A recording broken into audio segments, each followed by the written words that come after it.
Hi, I'm Daisy.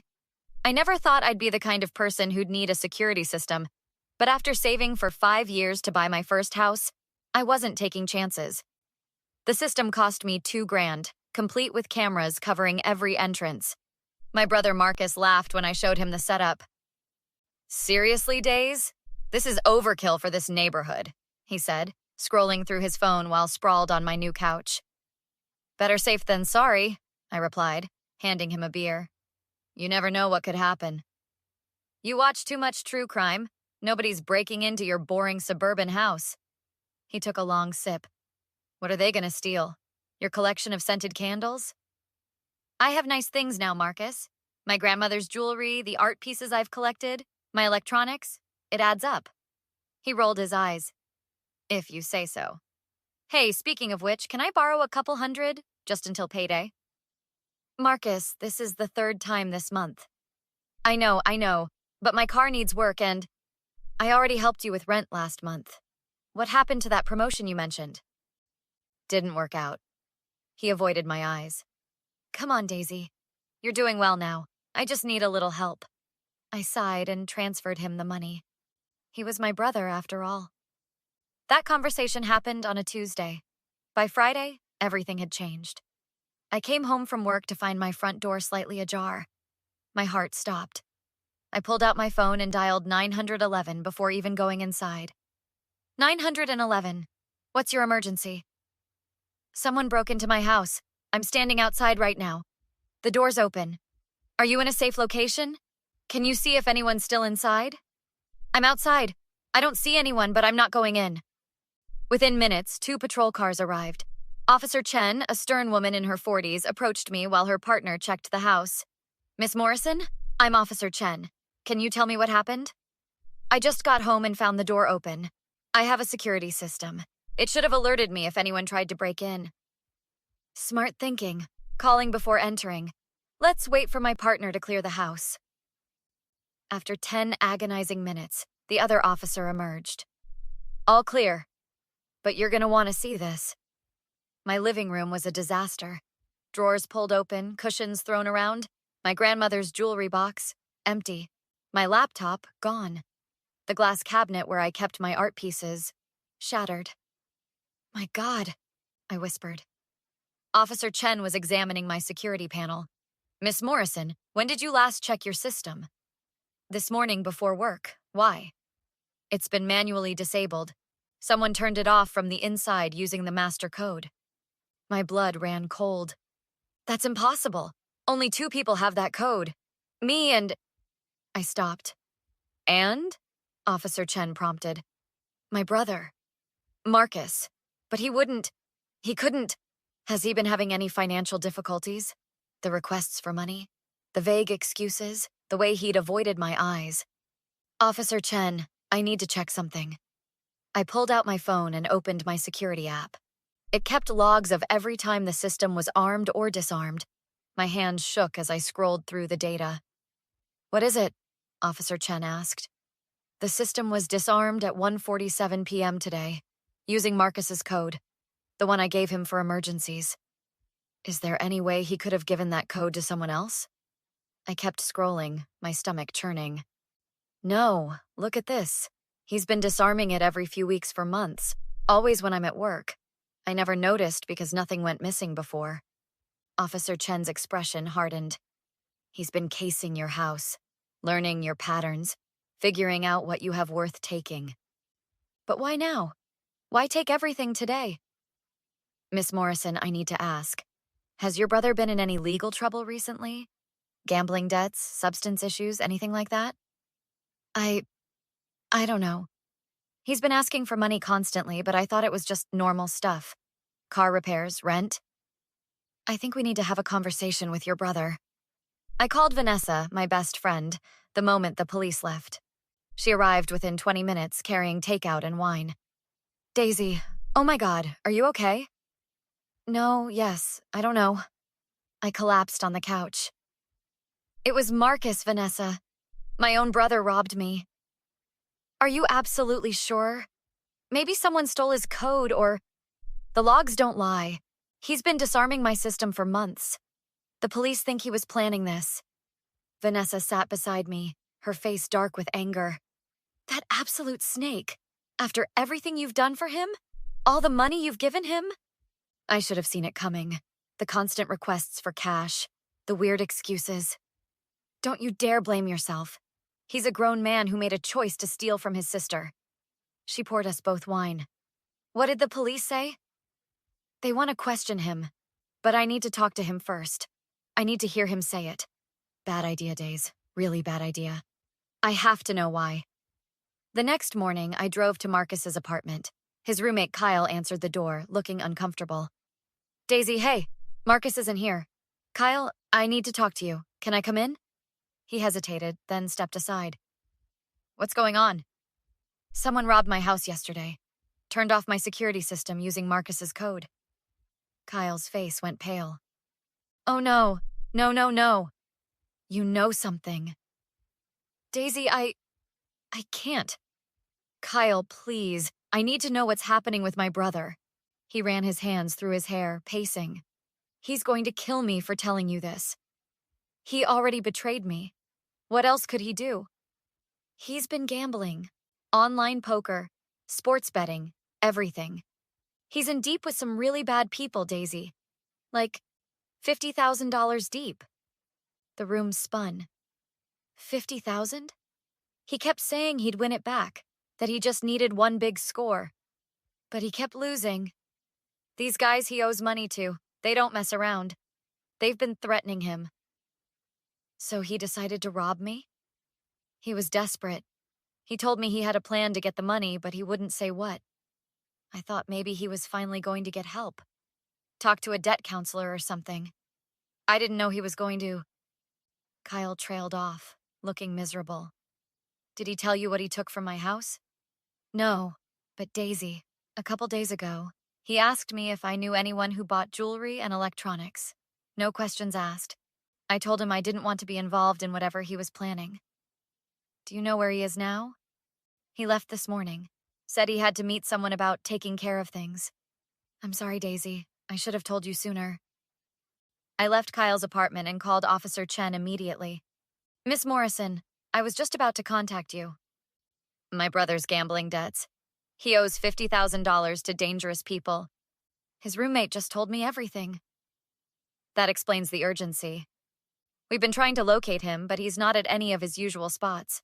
Do you have any idea where he might go? There's one place, our mom's old storage unit.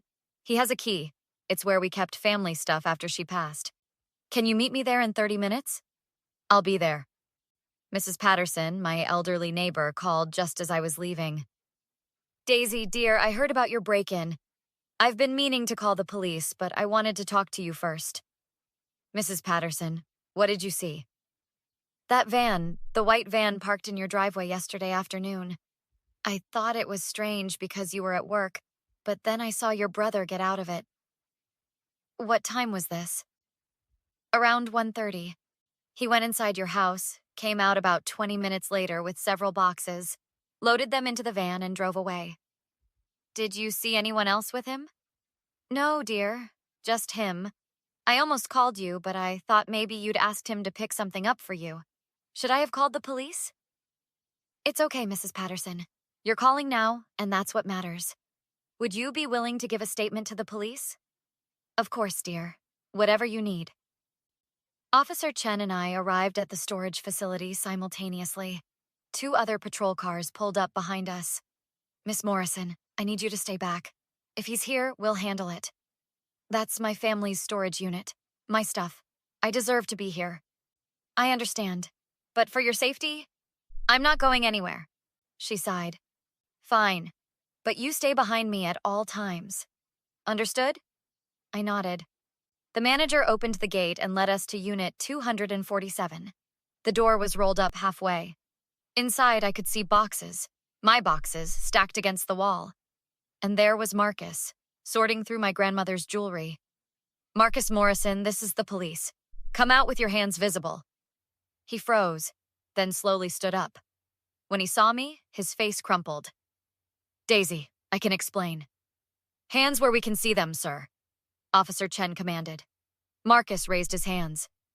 This isn't what it looks like. Really?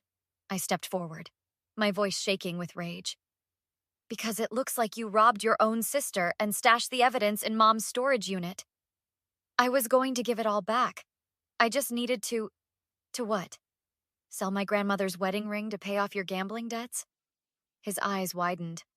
How did you know about that? Kyle told me everything. $50,000, Marcus? How long have you been lying to me? I had a problem, okay? I made some bad bets, and these guys, they're not reasonable. They were going to hurt me. So, you hurt me instead, my voice echoed in the storage unit. I trusted you. I gave you money every time you asked. I gave you the code to my house in case of emergencies, and you used it to rob me blind. Daisy, please. I was desperate. You were desperate? I worked for 5 years to buy that house. 5 years of saving every penny. And you just took it all in one afternoon like it meant nothing. Officer Chen stepped between us.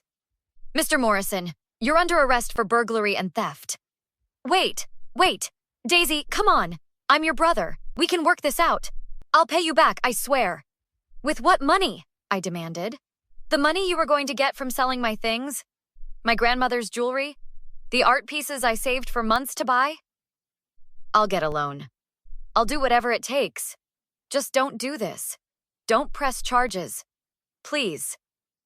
Officer Chen began reading him his rights, but Marcus kept talking, his voice rising. You can't do this to me. Those guys I owe money to. If I go to jail, I can't pay them. Do you know what they'll do? That's not my problem, I said coldly. You made your choices. I'm your brother! You stopped being my brother the second you disabled my security system and walked out with my life in boxes. Daisy, I'm begging you. I'm sorry. I'm so sorry. I'll go to therapy. I'll get help for the gambling. I'll never ask you for anything again. Just please. No. What? No, I don't accept your apology. I don't forgive you, and I'm pressing every possible charge. His face twisted with anger. You're really going to send your own brother to prison? You sent yourself to prison the moment you betrayed me. This is unbelievable. After everything Mom would have wanted, don't you dare bring Mom into this, I shouted. She would be ashamed of you. She worked 2 jobs to raise us, and you spit on her memory by stealing from family. You self-righteous… Marcus lunged toward me, but Officer Chen grabbed him. That's enough. Mr. Morrison, you're making this worse for yourself. I'll destroy you for this, Daisy. You think you're so perfect? Wait until everyone knows what kind of sister you really are. Is that a threat? Officer Chen asked sharply. I'm just saying she's going to regret this. She's going to regret turning her back on family. Officer Chen's partner stepped forward. Mr. Morrison, I strongly suggest you stop talking. As they led him away in handcuffs, Marcus kept shouting threats over his shoulder. You'll be sorry, Daisy. Those guys I owe money to, they know where you live. You think you're safe? Are you threatening your sister with harm? Officer Chen demanded. I'm just telling her the facts. She should watch her back. Add intimidation of a witness to his charges, Officer Chen told her partner. The legal process moved faster than I expected. Between the security system logs, Mrs. Patterson's eyewitness testimony, Kyle's statement about the gambling debts, and the recovered items in the storage unit, the prosecutor said it was one of the strongest cases she'd seen. I sat in the prosecutor's office with Vanessa beside me for moral support. Miss Morrison, your brother's attorney has approached us about a plea deal, the prosecutor, Miss Ramirez, explained. What kind of deal? I asked. He pleads guilty to the burglary and theft charges. In exchange, we drop the witness intimidation charge. He's looking at 3 to 5 years. And if we go to trial? With the intimidation charge and his threats on record, he could face 7 to 10. But trials are unpredictable. Vanessa squeezed my hand. What do you want to do, Days? I want him to face every consequence of what he did. Take it to trial. Miss Ramirez nodded approvingly. I was hoping you'd say that. We have him dead to right. 2 months later, the trial lasted 3 days.